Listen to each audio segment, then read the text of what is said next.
Antivirus controls that are confining millions of Chinese families to their homes and shut shops and offices are spurring fears of further damage to already weak global business and trade. The ruling Communist Party promised on November 11 to reduce disruptions from its zero COVID strategy by making controls more flexible. But the latest wave of outbreaks is challenging that, prompting major cities including Beijing to close off populous districts, shut stores and offices and order factories to isolate their workforces from outside contact. On Tuesday, the government reported 28,127 cases were found over the past 24 hours in areas throughout China, including 25,902 with no symptoms. China's infection numbers are lower than those of the United States and other major countries. But the ruling party is sticking to zero COVID, which calls for isolating every case, while other governments are relaxing travel and other controls and trying to live with the virus.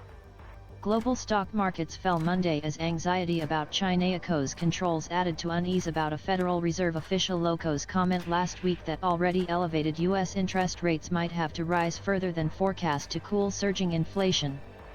Investors are worried about falling demand as a result of a less mobile Chinese economy amid fears there will be more COVID-related lockdowns. Fawad Razak of StoneX said in a report. China is the world's biggest trader and the top market for its Asian neighbors. Weakness in consumer or factory demand can hurt global producers of oil and other raw materials, computer chips and other industrial components, food and consumer goods.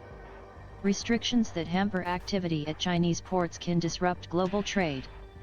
Economic growth rebounded to 3.9% over a year earlier in the 3 months ending in September, up from the first half OCO's 2.2%.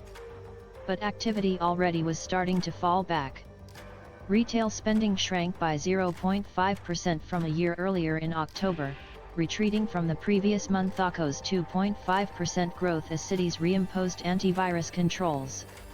Imports fell 0.3% in a sign of anemic consumer demand, a reverse from September OCO's 6.7% rise. Chinese exports shrank by 0.7% in October after American and European consumer demand was depressed by unusually large interest rate increases by the Fed and other central banks to cool inflation that is at multi-decade highs. Guangdong Province, an export-oriented manufacturing powerhouse that is the latest infection hotspot, recorded 9,022 new cases on Tuesday, or almost one-third of the national total. That included 8,241 without symptoms.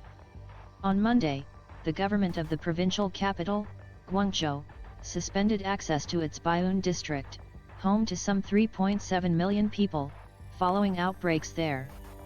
Guangzhou announced plans last week to build quarantine facilities for nearly 250,000 people. It said 95,300 people from another district, Haizhou, were being moved to hospitals or quarantine.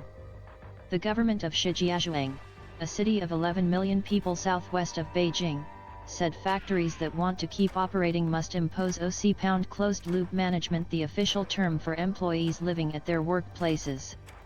That imposes extra costs for food and living space. Businesspeople and economists see the changes in antivirus controls as a step toward eventually lifting controls that isolate China from the rest of the world. But they say zero COVID might stay in place until as late as the second half of next year. Entrepreneurs are pessimistic about the outlook despite government promises of less disruptive antivirus measures, according to a survey by Peking University researchers and financial company Ant Group Ltd. It said AOC confidence index based on responses from 20,180 business owners fell to its lowest level since early 2021. The ruling party needs to vaccinate millions of elderly people before it can lift controls that keep out most foreign visitors, economists and health experts say. We do not think the country is ready yet to open up, said Louis Liu of Oxford Economics in a report. We expect the Chinese authorities will continue to fine-tune COVID controls over the coming months, moving toward a broader and more comprehensive reopening later.